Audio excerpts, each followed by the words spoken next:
the window had been busted out and part of our gear had been stolen.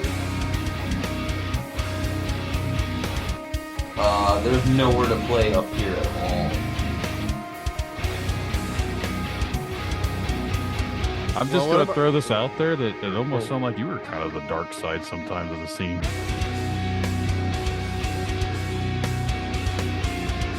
At the end of it, our bass player told us, like, he just looked at us, he's like, yeah, this is my last show.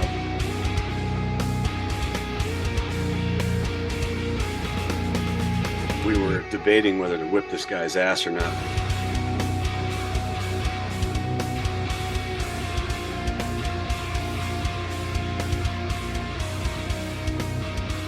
Hello, hello. Welcome back to Dark Side of the Scene.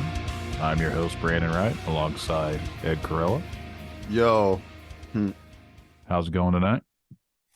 It's going. I'm just drinking water today, so I don't know if you can hear me undo the cap. It's a school night. I ain't gonna drink a beer. But I need to wet my whistle because I feel like ranting about something. And maybe you guys out there have the same problem in your area, but maybe I need opinions on this. And it's gonna be a good one. So up where we live, are we supposed to say where we live? I don't know. Up in the North Indiana, we have a famous little venue that's been around even probably longer than I started playing. And it's gone through some owners, and now they got an owner. I think I know what place you're referring to. I think it's Okay. the place where everybody knows your name. Yeah, pretty much. Well, they have an owner who bought it, and he's fixing it up, and another person apparently helped him, and then some crap went down. Allegedly, this owner did some bad things. I don't know, like, you know. And now that everybody decided they don't want to play there because allegedly the guy is bad, and I get a lot of accounts that said he did it.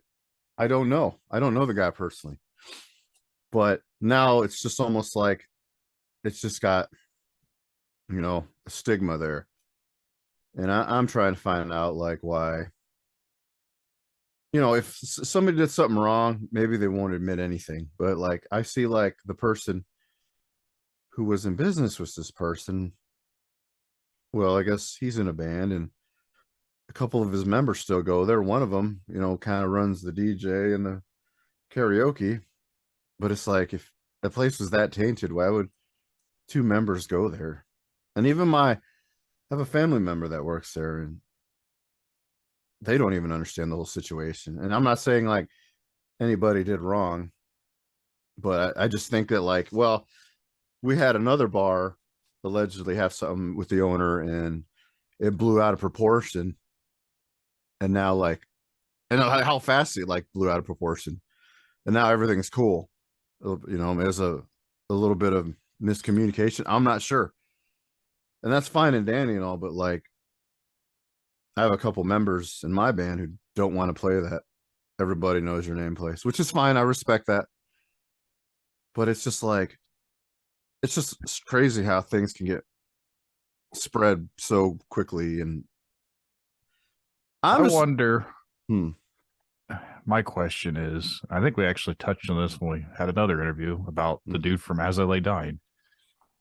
Hired a hitman to murder his wife, yet they're back together now after he did his time, and everyone's fine with it. Well, I say everyone, but a lot of people are fine with it. Oh, they go see him and everything. That's all fine and dandy. Like, fans are still fans. They're still selling albums. Some people probably don't like them anymore, but where is the cutoff? You know what I mean? Where's that line that you cross to where you're blackballed or it's okay? You know what I mean? Right.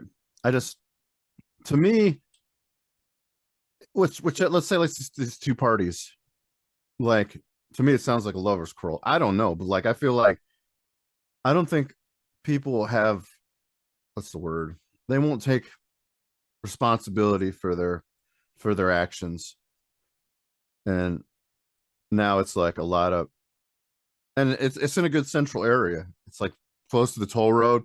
If bands were coming to show trade, it'd be perfect, just like we have another venue that we could use to show trade. And now we're basically like the kid behind the fence who can't play on the nice brand new tainted playground, and it's really annoying because again, it taints the reputation of the place that it had, or the legendary place it status it had. So I don't know. I just want to play music. That's just what it is. But again, I guess yeah, go ahead. No, you're fine. I'm just thinking, like, I guess my thing is, how many bands that go on tour go to these places and you don't know the backstory to it, and they play these places and the owner or some shady shits went on, and how the hell does anyone know what happened in New York? You know what I mean? Or we're out here, you're out here in Utah or whatever. Well, the owner went back there and he beat some guy to death years ago and whatever. Like, who knows? Like, no one really knows. So I understand if it's local and there's actually like legitimate shit that happened, or if it's all just rumor. But at the same time, it's like, is it affecting you? Because it affects the other people involved and obviously affects the business. But at what point, again, like I said, is there a time period, a line crossing? Like, where's the cutoff at? These people that don't want to support the place, but do you listen to certain bands or certain athletes you follow or whatever? Everyone's done fucked up shit. I feel like everybody's got blood. I feel like almost every business and business owner has blood on their hands somewhere. Yes. Somewhere There's always been blood been shed. Somebody's blood has been shed. They've done some shady stuff. I think it's part of being a human is we're all kind of fucked up.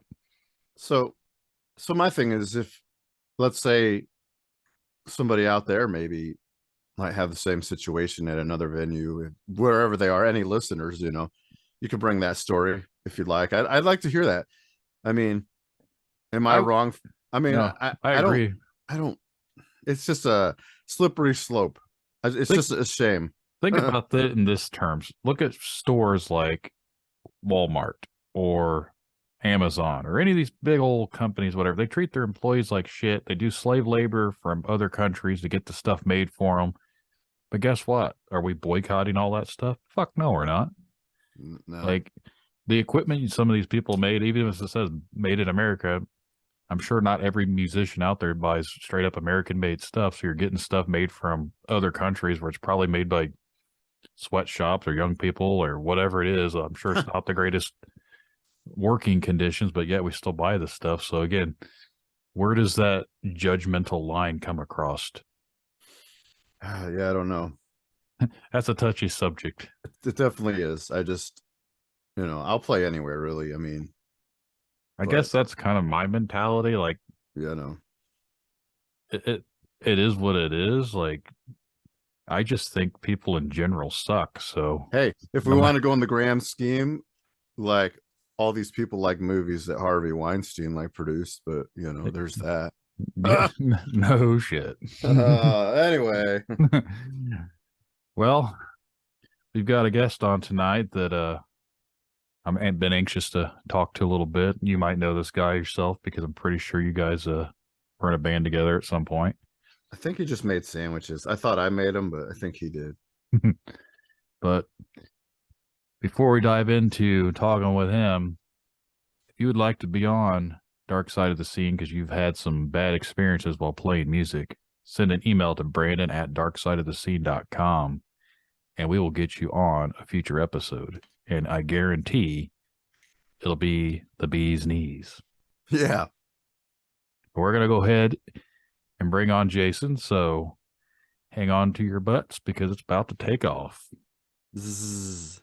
We're joined tonight by our guest, Jason. Jason, thanks for coming out and talking to Ed and I. Thanks for having me. Evening, gentlemen. What up, Jason? Airplanes and erections. Sweet. That depends on the person, I guess, because some people just can't get that anymore. According to all these commercials and stuff I see, or all the advertisements that Facebook apparently sends me about ED for him or something. Dude, I see those ads on Facebook Marketplace, which is strange too. Like, is it trying to tell me something? And those were of that age to where our things apparently stopped working. So I see the gummy ads all the time, and I tried to Buy okay, some. why am I seeing this ad and it says because of your age? I'm like, well, that's pretty. My self-esteem didn't need that. Nope. Nope. So I just turned 39 last week, so I'm pushing the dirty 40. So apparently, it's time for me to start getting my prostate checked and taking little blue pills or something discreetly from Hims. Hims, if you're out there, go ahead and give us a sponsor. Right. We need those boner pills. Right. But yeah. So I have no words. already off the rails. Oops. That's typical. So you know Ed a little bit. You guys were in a band together for a little bit. Yeah, a little bit. So Ed and I used to sling pizzas together at Meyer way back in the day. Yep. Like 1999. That's how I met Ed, and he was called Death Metal Ed. Still am. Death Metal Ed. Yep. We have to update your name on the podcast, and then like Death Metal Ed. Yeah, pretty much. But like, I knew Jason was in a band. Actually, I didn't know he was in a band. I didn't see him for a while, and then like I think I might have found him on MySpace, and he was like in a band. But I worked second shift, so I knew nothing about what Jason was doing after many years later. So I should have kept contact with him, but I'm a jerk.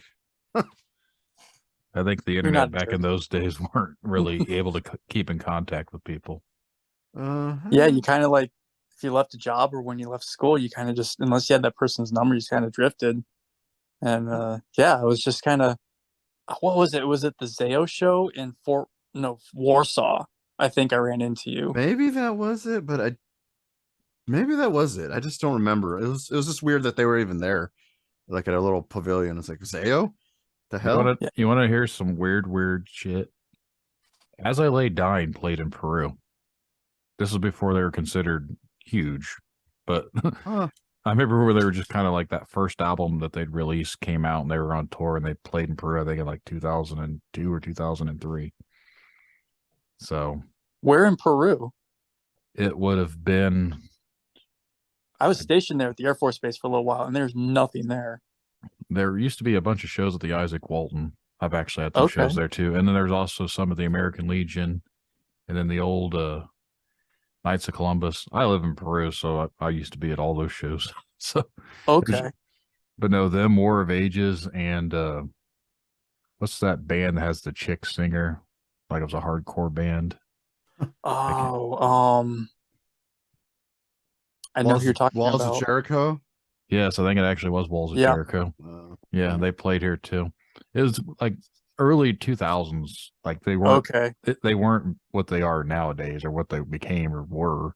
But this was in like 2002, 2003. So why would they come to Peru? Is it because the circus was there? No, I actually was friends with this guy. And he was bringing in a bunch of bands. He was bringing in like local shows and stuff. And I wasn't doing bands at the time because no one wanted to play metal at that point. For some reason, everyone wanted to play like post-hardcore / screamo, Want to Be the Used or something. And I wanted to play like metalcore because I was into bands like Darkest Hour and Shadows Fall and stuff. And everyone's like, that shit's stupid.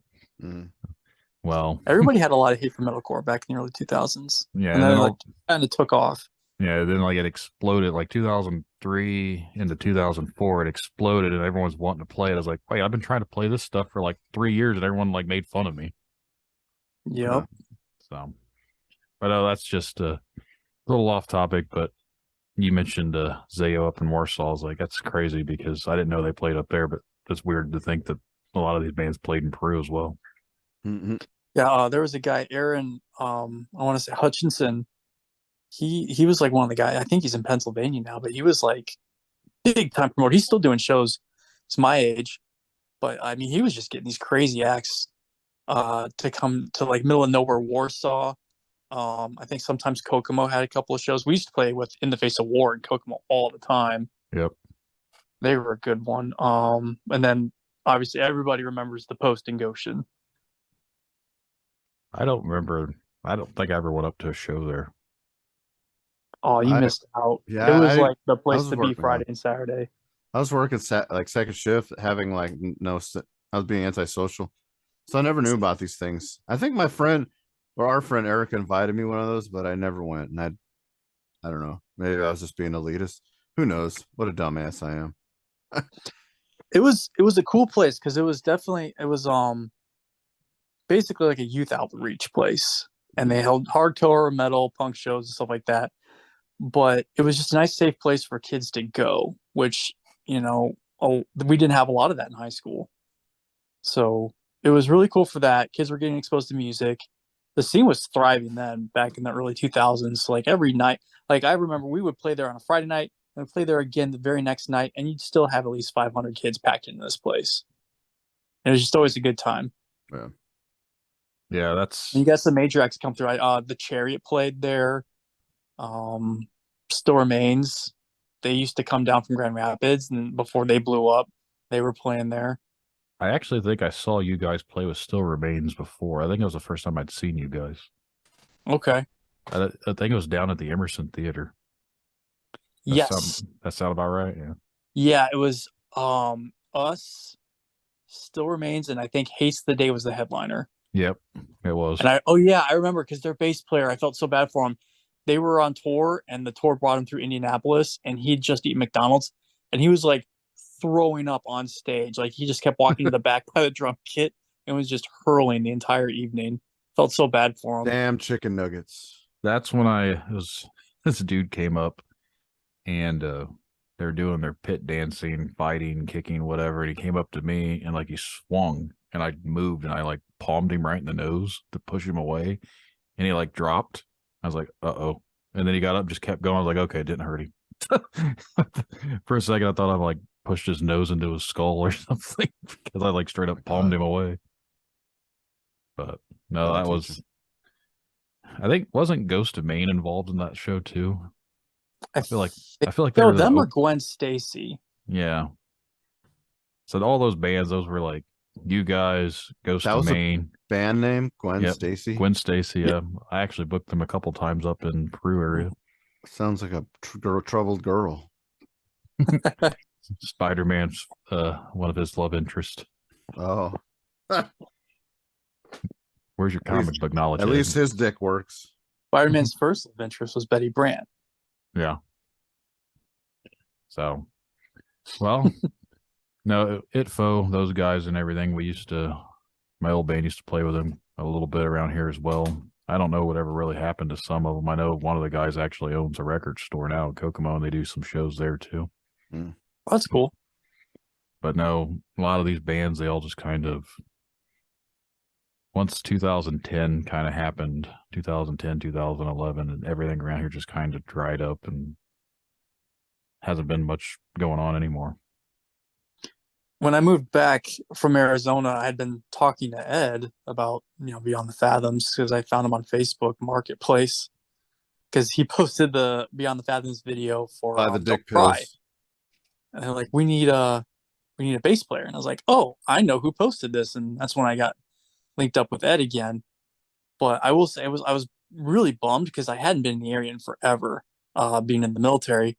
And I guess, I don't know, I was like hopeful, expecting the scene to be the way it used to be. And then like just there was no scene anymore. So, and Ed and I talked about that. It's like kind of a bummer how, metal doesn't really have a prominent foothold in this area like it used to. No, I don't even know what is popular for like anyone anymore around here because I feel like most of the shows are over 21. Yep. And then the few all age shows that have still been around were decent, but I feel like kids these days aren't into bands as much.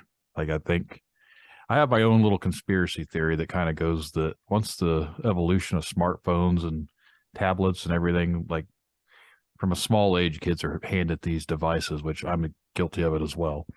But we hand our kids these devices and they don't ever look up from it. So there's no reason for them to go out to enjoy things because all they want to do is lay around on their electronic devices. Why go to a show when you can watch like a recap on YouTube? Yep. It's not the same, but I guess, hardly. Kids enjoy watching people play video games now instead of actually playing the video game themselves. They'd rather watch someone else playing it. That is weird to me. Like, oh, I'm gonna pay to stare at this person. Like Twitch gamers or whatever, they make buku bucks because people want to watch them play video games, and I can't understand that. I guess I'm too old. No, I don't know. Man, this just seems like so much work too. Like, you got to get the game the day it comes out, and you have to probably play it for 24 hours straight just to be able to post any kind of content. Because it's crazy. Like 2 days after games come out, you've got videos where like, here's all the hidden secrets in this level, and it's like, how did you even do this already? Yeah, it blows my Here's mind. a walkthrough, and this game just came out 24 hours ago. I think some of these people get like early access stuff if they're famous enough. I think they get like the companies send them like early demos just because they can help like promote it, I guess. I don't know. I could be 100% off base, but I think that's what I've read somewhere, that certain like websites do game reviews and certain game testers or whatever, they get like early access rights to certain games. Well, that makes sense then. Well, try to get a little on topic, but what's some of the bad stuff you've dealt with? 'Cause I know you've played quite a bit of shows and did a little bit of on the road stuff. So what's some of the bad stuff you've encountered over the years? Ooh, I think, well, kind of, you made me think of my first example when you're talking about the Emerson and that guy swinging. I think like the worst thing about the hardcore scene was the dudes that just showed up to fight people. The crowd killers. I hated crews. You had all these different crews, so you had like, I can't go to a show myself. I have to go with a crew, and they would just start fights for, I don't know why. They would just start fights. I saw it all over the place. I think the worst was once we were in, I want to say it was in California, I think Bakersfield, and these dudes just started wailing on this kid because there was a pit, and I guess one of the guys in the crew got hit, and so it just ants on a log, man. They were just on this kid, and I felt so bad for him. And I hate crews. I thought that was such a negative aspect of the scene. It kind of ruined it for people that just wanted to go to a show and have a good time. Bunch of tough I want guys. to mosh. My friends are pushing. Oh, I bumped the wrong person. No disrespect. It was like game wars. Bunch of tough guys beating up on one person altogether because that's cool. I used to go to shows all the time, and when I go to the Fireside Bowl in Chicago, I wouldn't dance. I wouldn't do anything. I'm just gonna watch the band. Because I mean, you had all sorts of like, you had straight edge crews, courage crew, all that kind of all that kind of stuff out there, and those guys, they didn't mess around. Did you just call them a courage crew? Courage crew's one. They were a big one. What the hell does that mean? I brought that up on another episode. That was the one, that band that called out AXP or whatever. They were supposedly part of the courage crew around here. What is the courage crew? That sounds like a Care Bears. They were the ones. It was like a big straight edge crew. Yeah, they were the ones that would beat kids up that were smoking and stuff. Yep. Oh man, I think like Poetic Justice has hit them with a bottle of alcohol. If there's, I mean, for straight edge. But I'm not a violent person, but some people that's just annoying and stupid. Whatever. Yeah, it's not fun when you have people that are adamantly going out of their way to just fight, and they have to do it. They can't do it alone. They have to do it with their friends with them. 5-on-1 is not a fair fight. I don't think that exists anymore, as far as I know. I mean, you get your ass handed by the whole crowd if you start shit. And that's good. That's what it should be. I mean, but I mean, I guess those were like regular shows, not like bigger band shows. Those were more like the all age scene back in the day. Like nowadays, I feel like the shows that we've had to play recently have been predominantly like a bar scene type thing. And I don't think you have the same type of crowds. You more or less have drunk people that aren't even really there for, some come to see the bands, but a lot of them are just there to drink, and they're like, at least in my experience, we've been told, play some real music. All right, let me just whip out some Skinnerd over here for you. I feel like the first time I saw people at a show that was reminiscent of the old scene was when we played at Ignition in Goshen. Yep. And I was like, wow, there's like teenagers here. Like that blew my mind because I'd been in the band for probably a year by that point, and we played all over. And I just felt like it was like you said, the bar scene. Like it was always older people. Pierre's every now and then there were some younger people there, but it predominantly was just older folks that were at these shows. So seeing a bunch of teenagers and then seeing them, mosh and stuff, I was like, wow, this kind of takes me back my glory days. Yeah, that's why I'm pretty grateful for that venue, just because there's still a lot of that shows to happen. All the kids come. It's great. I mean, I think this month there's another one, so I'm sure there'll be a shit load of people there too. So I'll go with that. Just see kids beat up each other, whatever. That is the dark side of the scene, Ed. We don't want that. Well, although it gives this show content, so right. I didn't start the darkness. I just get entertained by it, I guess. At least around in this area, a lot of the shows anymore, and a lot of the shows that a lot of these bands are all about, they're more or less like back to the underground style. They're in basements, they're in garages, they're at people's houses. Like that's the scene, is what it has become. Like the venue itself is non-existent like it was 15 years ago. Now everyone's doing like the old DIY shit where they're, hey man, I've got 5 bands coming out in my garage tonight. And then people go out there, they party, they camp out, they do whatever they want. That's literally what it's became around here, I feel like. Our drummer, like Joel, he plays I think he said he plays some basement shows, and a couple like throws them up in Kalamazoo.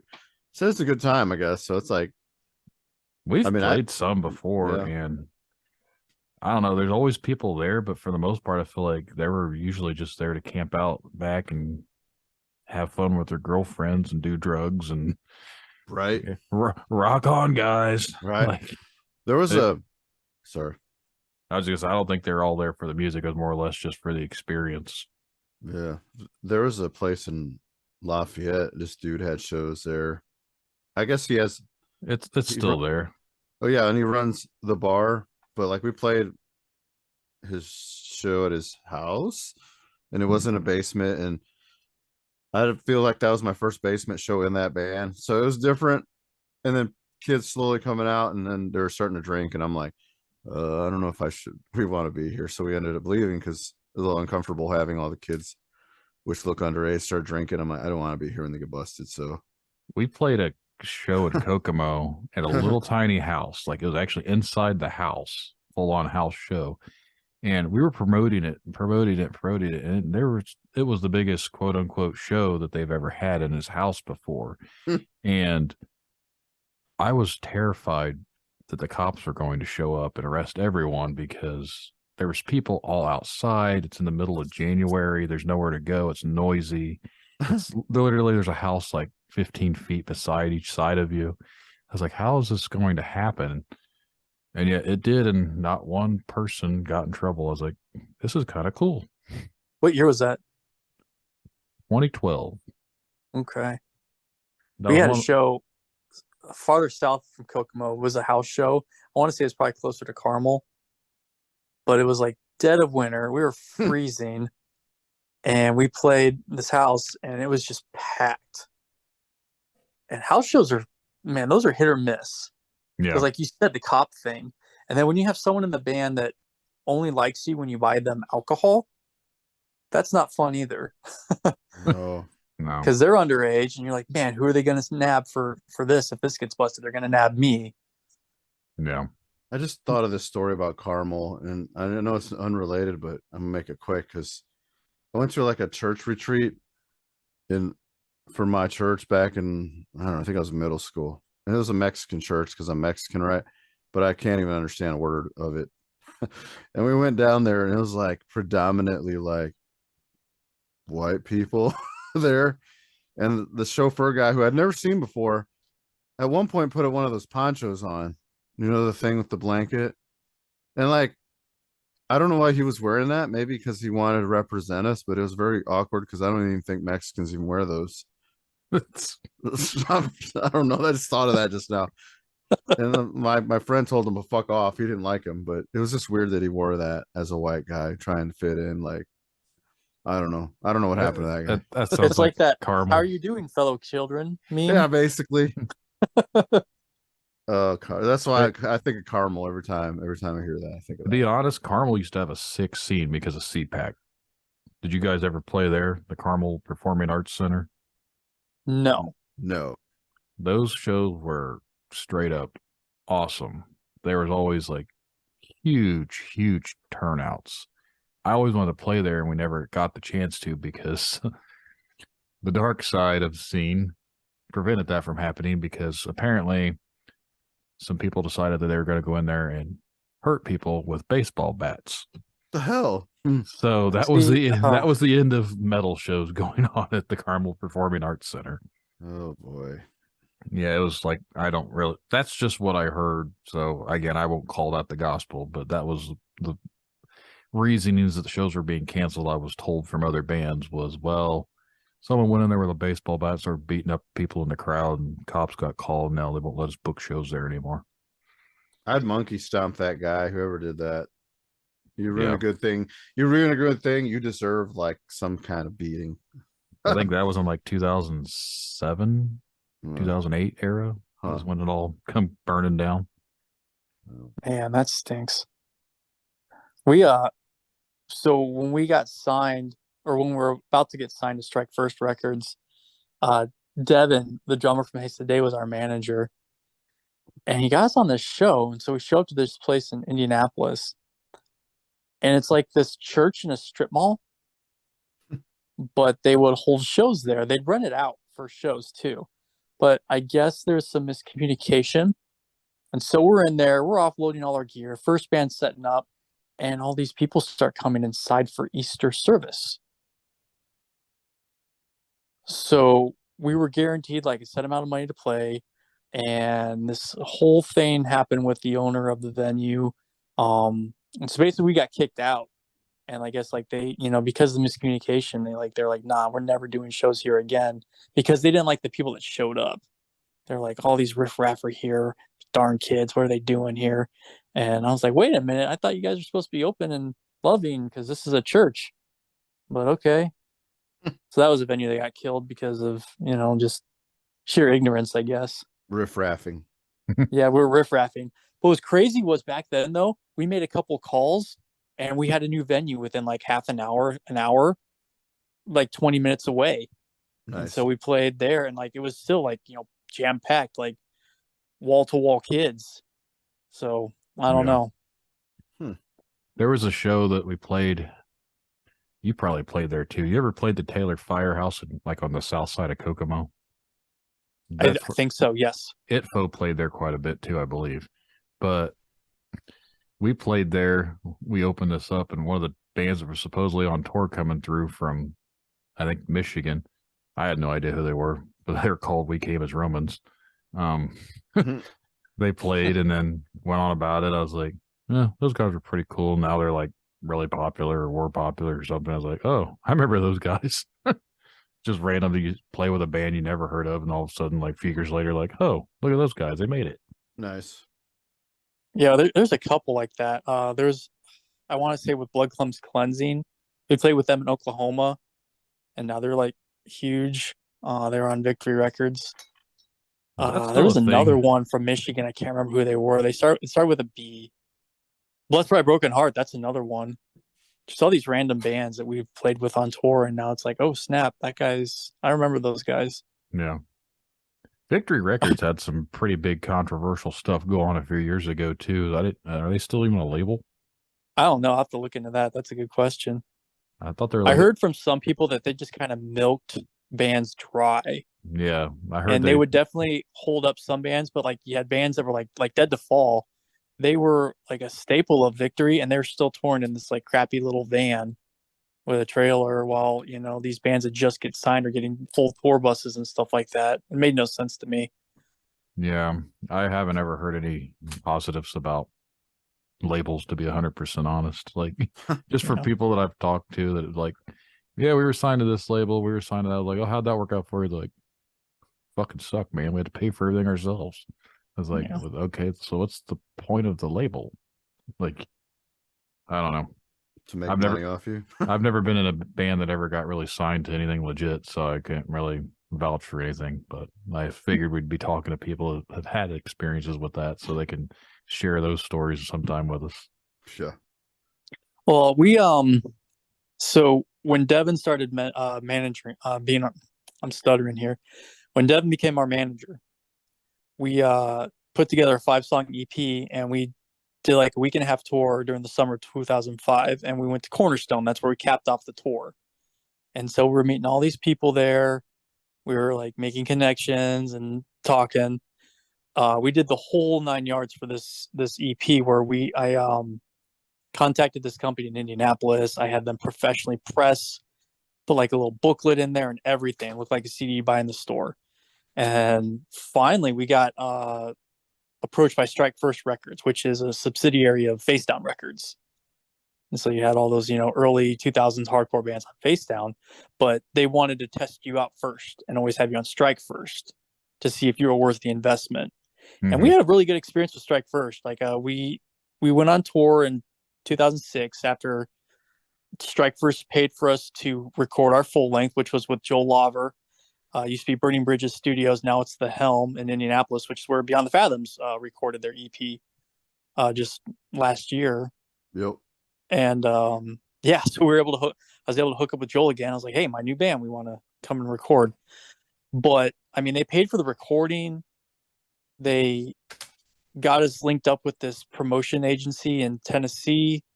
So we had a manager. We had a tour manager who was like booking and guaranteeing we're like getting fed on the road. And then when we finally ended up in California, in Modesto, I want to say is where they were at. I mean, they gave us all this free stuff, and they were like explaining how here's the breakdown for each CD sale. This is what goes towards media. This is what goes towards promotion. It was a very small percentage that we got back. But I mean, like for being a, DIY record label, they really took good care of us. And I was very impressed. Because I had heard horror stories, and we were kind of picky about like, if we do sign, who do we want to sign with? Because there were a couple that approached us during Cornerstone, and we weren't sure. Mm-hmm. I've always heard hit or miss stories. Like, I think in that era, though, I don't think labels were what they've ended up becoming now, because my bands have been approached before. And I know this is a thing that still goes on, but a label back in 2019, this was kind of at the end of the band era, they sent us a message and wanted us to pay them like $7,500 to be a part of their label. I was like, why would we pay you? Right. Like, I've never understood that. And it's multiple ones. I won't name drop the label, but there's been a couple different ones that have had the same thing. Like, they're like, oh, we want to release your stuff. We really like you guys. Here's what we can do for you. You got to give us this money to get started, because we're going to use that money to pay for this promotion here with this. Okay, well, here's my thing. If I have to pay these promoters and promotion, I can do all that myself and completely cut you out of it, because if I have to pay for the booker, I've got to pay for management. I've got to pay for this. What is the point of the label? Like, right. I look at it as a VIP club, because once you pay us, we can get you everything you need. So it's like, otherwise, you can hire a publicist that does the promotion for you for cheaper. You can find someone that does bookings and hire them to do your bookings. Like, that money can be spent elsewhere, and then anything that you earn comes directly to you. It's not being split with a label that did nothing. If you're paying them to do all this, oh, we got you in contact, we did all the handling of this. Well, you can also do that yourself if you want to put in the work and save yourself money. Like, that's my perspective. I think it's a network. If you're not part of them, they probably wouldn't. But I don't know. I don't really know the whole. It's almost like you're part of the union once you've joined the label. Yeah. See. But yeah, that's a new thing. Like, coming back into the music scene after like 15-year hiatus, it's like pay to play wasn't even a thing back then. Venues were just like, we need bands. And, it was hand over fist. You got to show so easily. But now this whole, you have to pay us. Yep. And you have to sell this many tickets. Yep. And, we need your firstborn child. What year was it when you kind of left Kingston Falls? So that was 2006. An individual in the band and I had kind of been bumping heads for like the last year, and it finally came to a culmination on tour, which was like the worst place for it to happen. Yeah. And so this individual, I won't say their name, um, he had so much clout in the group though, it was like we have to do what he says. And he would kind of bully people to get his way. So if it was his decision, like this is what I want him gone, everybody's kind of like, well, we have to listen to him. We don't want to make him mad. So when I left, he was like, we're kicking you out. I'm like, fine, whatever. And so when we got back from the tour, I booked us a couple of local shows just to build up more revenue because we had another 3-week tour that we had to go back out on. And right before that tour was about to kick off, I'm like, you know what? I'm not doing this again. I'm not going on the road for 3 more weeks just to be bullied.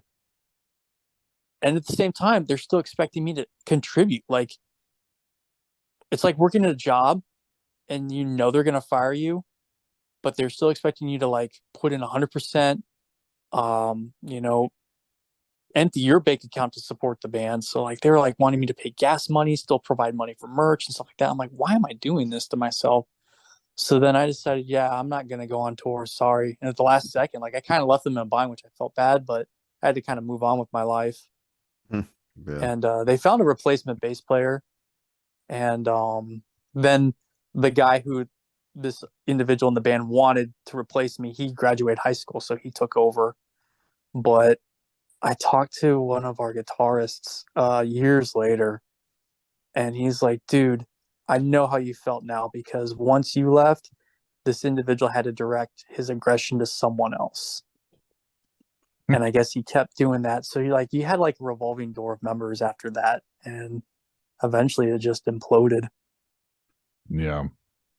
That toxicity, not the System of a Down song or album, but the toxic people, once that target leaves, it has to move to someone else because that's just how people like that are. Like, sorry. I was just gonna say, the negativity it has to be attached to somebody. Yeah. Do you think like, so was this person like that before, or once you started getting bigger, it just went to their head? I kind of felt like maybe it went to their head. Like we'd been a band for 3 years. And I think like, people start to change after a while, but it's almost felt like, he wanted things to go his way. They started, I was so proud of our full length that we released, but he was really pushing clean vocals. And we were a metalcore band. We had an amazing vocalist. John was an amazing vocalist, awesome frontman. We actually stole him from another band. We played a fest, and he was in a band called 12 is Romanian. And me and Josh, the guitar player, we're just like, this kid is awesome. We need him in our band because we were having issues with our original singer. He, I don't want to say anything negative, but he was underage and he had an issue with alcohol. That's all I'm going to say. So unfortunately, it got to the point where we're like, we have to kind of move on because we're taking this seriously. We want this band to actually go somewhere.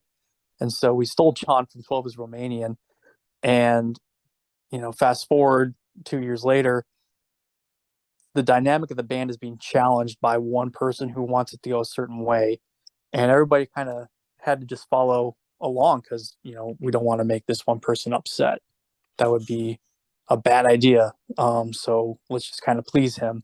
I kind of pushed back on it. I didn't like it. I was like, no, we're a metalcore band. This is not what I want to do. And so there's like conflict there. And then just a bunch of other things, just personalities. We just didn't seem to align anymore. And it just kind of got worse and worse. I think getting popular too, though, it did have a big deal. Played a big part in it. And that was one of the deals that we were having issues with.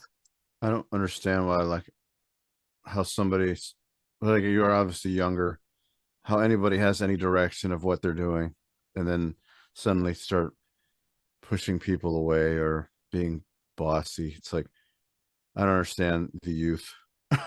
You know what I mean? I mean, perhaps this person's not that way anymore, but I'm not defending anybody. It's just like young people do dumb shit. new decisions and relationships, what are friendships, and yeah, I don't know. And I'm not singling him out. Like, I did dumb stuff too. I put myself in a precarious situation that I should not have when we were on tour, and it was definitely an excuse he used to justify my exit. But it didn't feel like a collaboration anymore, and I was so relieved when I started playing with Beyond the Fathoms. It was a group collaboration. Everybody's idea, opinion was valued. Everybody was listened to, and I really enjoyed that. No, I lied. I didn't want any of you guys to have any say. Sorry. I'm kidding. It was definitely not the case. Ed was great. Everybody was great. I miss it. I miss playing them, but just family stuff and other obligations just kind of, I had to step down. But I don't run a tight ship. I think I should run it tighter, but like, you guys are all grown adults, like, I just let you have the freedom to say and do whatever, as long as people enjoyed themselves and the music meant something to everybody. Yeah. I don't know. I wish I had Beyond the Fathoms in the early 2000s. I think it would have been a lot more fun. Like, with how the scene was thriving, I would have loved to have seen how Beyond the Fathoms would have taken off back then. I would have been trying to get laid or something because I was such a loser, but You guys, Strike First, Face On, they were a Christian label, weren't they? Yes. So we've actually talked to a couple people so far and about this. Did you guys really consider yourselves a Christian band, or were you Christians in a band, or was one person goes to church and all of a sudden they took that moniker or whatever because that's what was popular at the time? At the time, I feel like that's what was popular, but we were Christians in a band. But that was another thing that bothered me towards like the end. I was like, man, we are not acting like Christians. I remember we played a show at the Post and we were inviting another local band over to hang out. And they're like, oh no, I hear about the after show parties with Kingston Falls. I don't want to go over there for that. And I was kind of like, ouch. Do we really have that kind of a reputation? And like, hearing that, I was like, yeah, we definitely are not acting like, if we're supposed to be Christians, we're not acting like it. We all had our vices, and that was kind of like a slap in the face. But I think we just kind of like, yeah, we're Christians, and we just kept that going because we were looking at Christian labels. Those were the ones that were looking at us, and those were labels that were big at the time for the style of music we were playing. Yeah, and we had the connections through other bands that were on these labels. So I don't know. Back in that era, obviously, I was never really a religious person, so it's not like I'd ever said I'd be in a Christian band or anything. But I remember when I started going to shows, like I'm pretty sure ITFO said they were a Christian band. I remember, yep, Gwen Stacy were, Haste the Day were. There was like so many bands from around the area that I thought were really, really good, and they were all Christian bands. I was like new to the scene, so I was like, I didn't know this stuff was like even existed. I didn't know this was like Christian music, and then like Zayo and everything else. So I started looking into bands that were like from Solid State, and you had Face Down, and I think there was another one. I can't think of what it is, but all those bands were really, really good. And then for some reason, I just felt like when I was playing shows, we played with so many Christian bands, but I knew some of the people in those bands, and I knew what they did outside of the band. I was like, there's no way these guys are Christians. Like, yep, some of the most issues we had against other bands were the Christian bands because they were the biggest dicks to everybody outside of their band. Like, they were just like straight up, they'd make fun of the other bands. They'd do stuff like talk crap about someone else or what, like very non-Christian-y, if that makes sense. So yeah, and that was definitely like I liked whiskey. I was a whiskey drinker big time. But man, like the incident that really stays with me is when we played Cornerstone in 2004. We were doing the Generator stage, and that night we went to a hotel. And Dan from Zayo was out there, and we were talking to Dan from Zayo on the balcony of the hotel. And he's drinking, our singer's drinking, our singer's having way too much, and he starts getting rowdy, and then the cops end up showing up.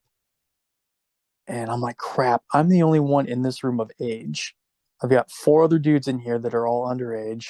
One of them is so belligerently drunk right now. He wants to fight me because he wants to go outside and talk to Dan from Zayo. And that was like the first big band fight we had because he's like, we need to kick Jason out. And I'm like, no, dude, you need to calm down because we're going to get in trouble if you go outside. And like the next day, Dan from Zayo went to go see us play, and we were awful, like absolutely awful. I think it was like the first show we ever played where we just, for some reason, the stars did not align and everything just fell apart. And that's kind of like what started the whole, like, maybe we should get a different vocalist. But yeah, the whole alcohol thing, I'm like, man, we are dealing with this alcohol intake and we're at a Christian festival and we're supposed to be a Christian band. I was kind of like, man, this sucks. This is not a good look. If I remember correctly, like you're basically like kind of being the caretaker of everybody, right? Josh and I were the oldest two, Hmm. and we kind of had to like steer the ship. That's rough. Josiah was still in high school and John was still in high school. And so like we would take like these little mini tours every now and then, but it was usually like during Christmas break or the summer. But we had to wait till everybody graduated before we could actually start touring full time. And it was like right when we signed with Strike First that we were able to do that. But Josh, I felt bad for Josh because he kind of got roped into like, he wanted to make everybody happy, and he got roped into like pulling out a loan for the van, and he got bullied into it, I feel like. And so he's making car payments on his own car. And then he's got to worry about us making just enough money at each show to make the monthly van payment to the bank. Ugh.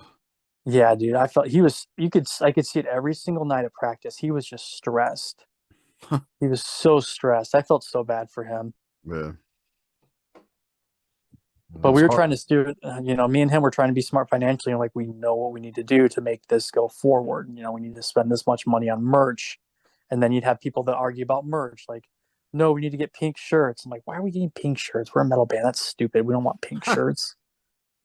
Well, pink shirts are cool. No, they're not cool. They're and then cool now. And then, well, I disagree with you. I want you out of the band. Crap like that. It was just like, really, we just need to find a common ground, because this is how we make our money, is shirts and other merch. Back in those days, did you guys have a connection to get your stuff made, or was it all? We got endorsed by Hope Clothing, actually. I don't know if you remember that, but they were, we made our own shirts, like the first 2 orders we did on our own. And then these guys, I cannot remember their name. I'm so sorry. There was 2 guys in the scene, and they started Hope Clothing, and they asked if they could sponsor us, and we're like, heck yeah, free shirts, yeah, we'll do that. And so they started screen printing some of our stuff, and that's where we started getting a lot of our merch. Like, we pay them a percentage, and we were getting merch from them, which was great, because like the first year we actually like went into full effect with that. I bought my the trailer that we were using for like $600, and we paid it off in 1 week just from going to Cornerstone by selling all the shirts and CDs that we had. So that was pretty cool. Yeah. And I think they thought that was going to happen again for the van, which did not happen. And we were locked into a huge loan on that, which stressed Josh out significantly. Yeah, no young person needs that kind of stress. No. Especially at high school. You said he was still in high school and took a loan out for a van? Josh was not. He was. Oh. Josh, Brent, and myself were out of high school. Okay. Josiah and John were. Josiah, I think, was a junior when we started the band, because the band was originally a punk band called Gough.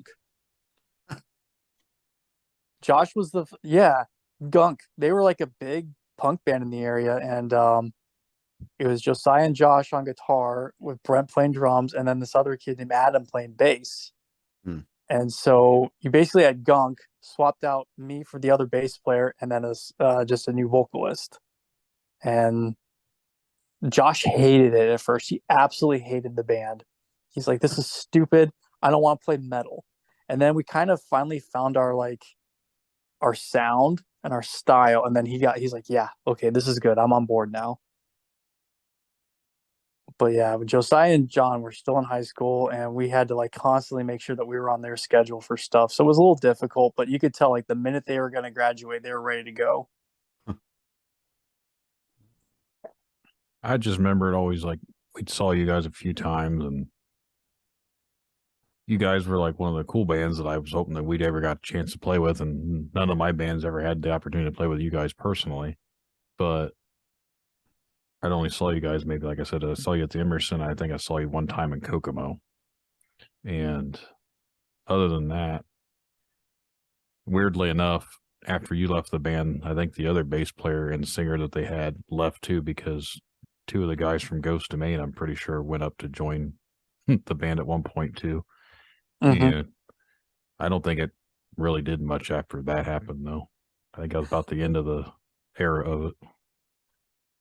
But The conversation I had with Josh in 2012 was the gist was he's like, basically the band belongs to two people now. And he's like, I don't even feel like I'm in the band. I'm just there to do what I'm told to do.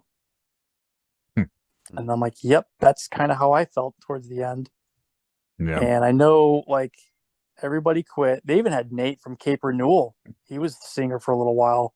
He was on their second full length Armada on Mercury.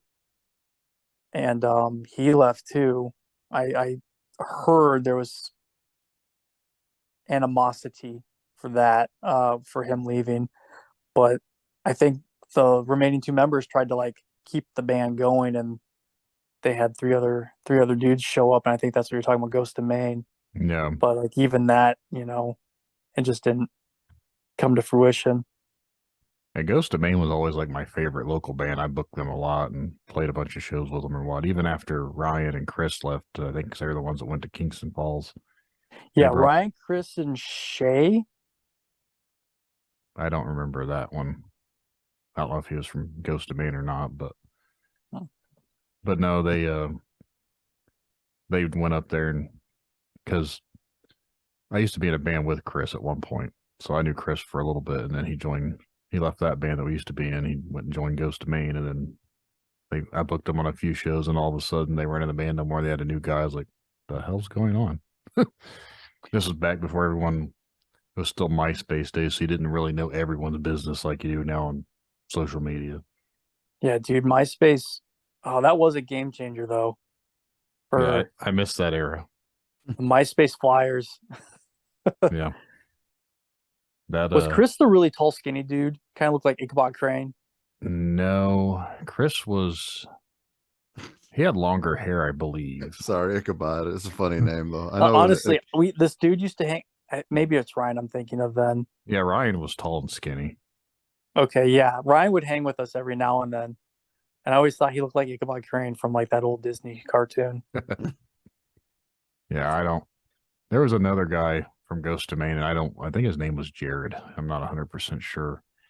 But we always called him the robot because we went up, and every time you'd talk to the guy, I guess my guitar player at the time went up, talked to him about stuff he was playing, and he would just quote it back.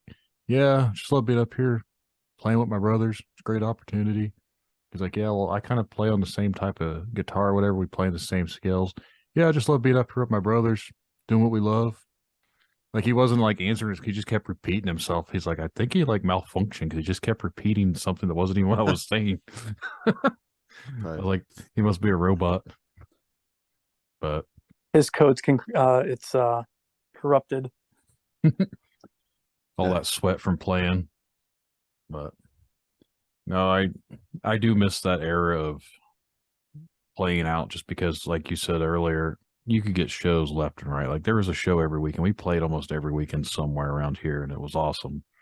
And there was always packed. It didn't matter who played or where you were at. It was always wall to wall packed. Yes. Now it's every weekend was a mini tour.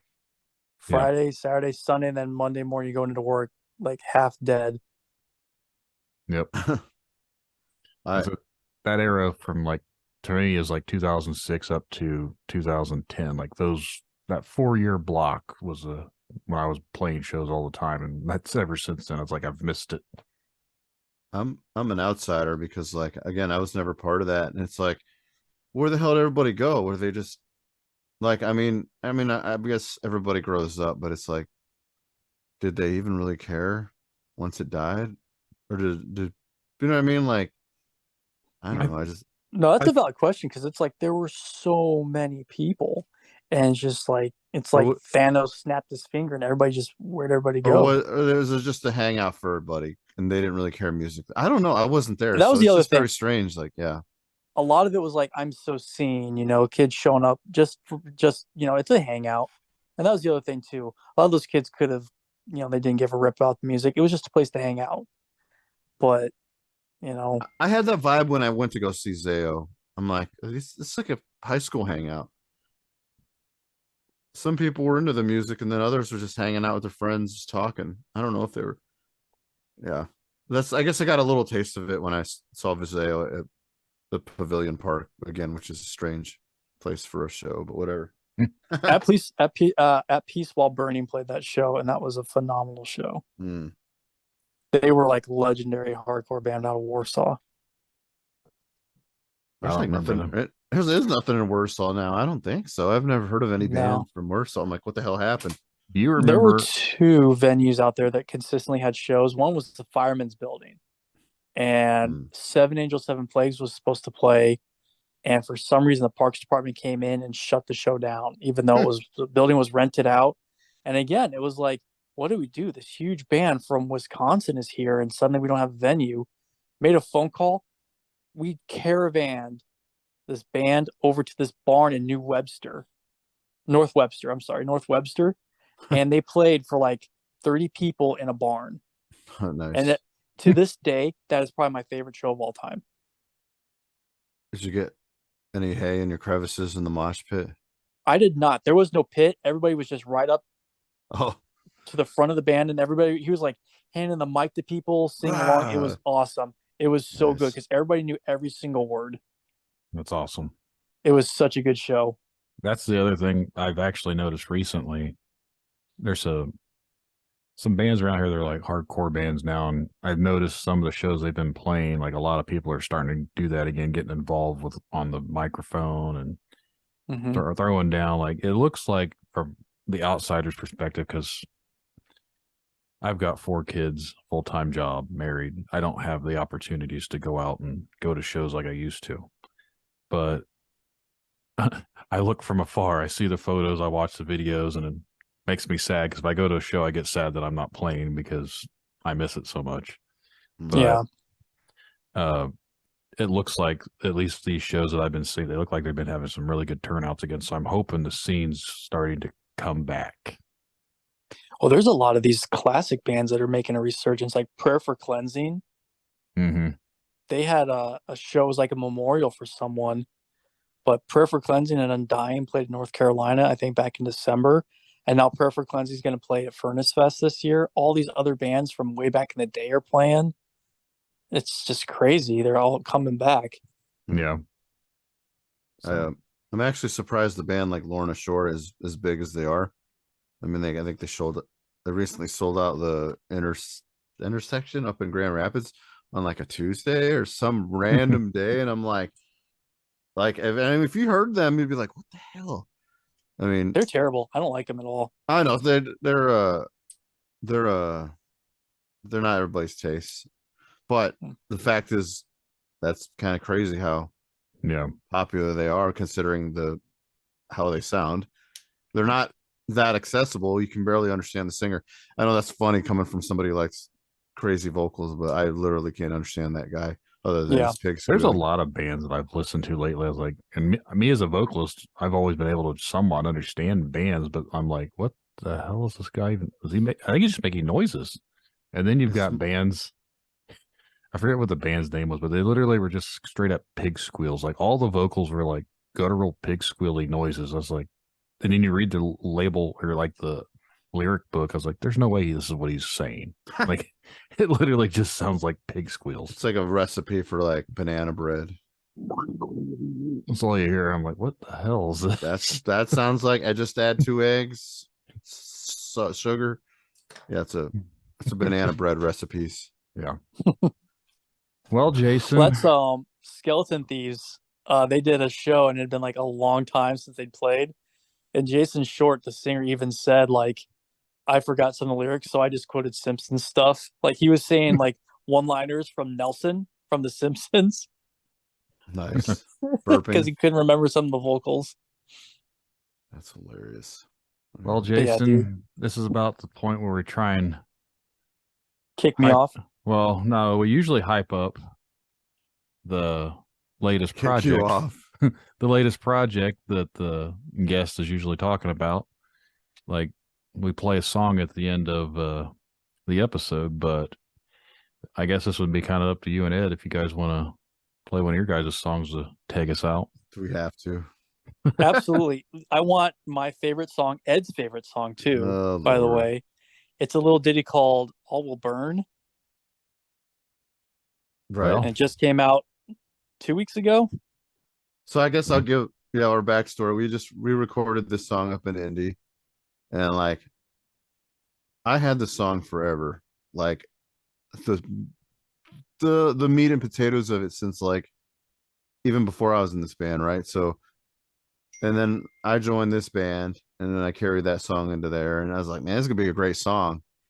And it ended up being one, but it got changed so much. So we actually recorded it one time before with a previous drummer we had, and then it never got finished. So then when finally went back to the studio and I'm like recording again, I'm like, oh my fucking God, not again. And it's been a good staple or a live show, but it's like Jason's heard the other songs that were supposed to replace it, but now that it's out again, we're forced to play it some like 1,000 times more, and it's just like, oh my God. It was the one song that gave everybody a hard time when we were recording. Yep. Everybody had issues. Like, oh, this song is so ridiculous because the time signatures change. It's so all over the place. When I remember going to Ed's like on Sundays when I moved back, like getting ready, and that was the one song I was the most frustrated with. I try not to write something stupid like that again, but people like it. I'm like, oh God, no. So yeah, I guess just to be nice, we'll play it for Jason because he did contribute. I mean, because he contributed and he got gray hairs trying to record that, and he played it live and he was happy to play it. So yeah, I'm just glad that we found Joel and Brooke because they did a phenomenal job. Yeah, they did. They're pretty cool guys. Shout out to the Helm Studios in Indy. If you're out down in Indy and need some dudes, there they are. They're down there. I hope they listen. I was gonna recommend when you're talking about merch and everything. I have a buddy that does shirts for really, really cheap, and I was looking on my phone to his Facebook page for that company is now missing. So like maybe I'm not going to give it a shout out on this episode because I don't know if he's even there anymore. I haven't talked to him for a while. He took the money and ran. No, that's who always did our shirts for us, and like he's probably one of the cheapest guys around. And now, like I was going to give him a shout out, and I was like, oh shit, he's not even. His page is gone. So maybe he's not doing shirts these days. But crazy business. But yeah, Jason, definitely appreciate talking with you. It's nice to hear someone that's been involved in the same thing. Kind of brings back those memories for me too. I miss the old days.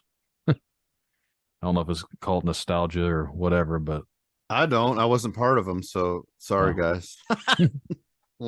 Ed didn't get to sit at the cool table. I did not, and I'm still not cool. And maybe I would have had some more, like some more. What do you call that word? I can't even think of it. Clout. There we go.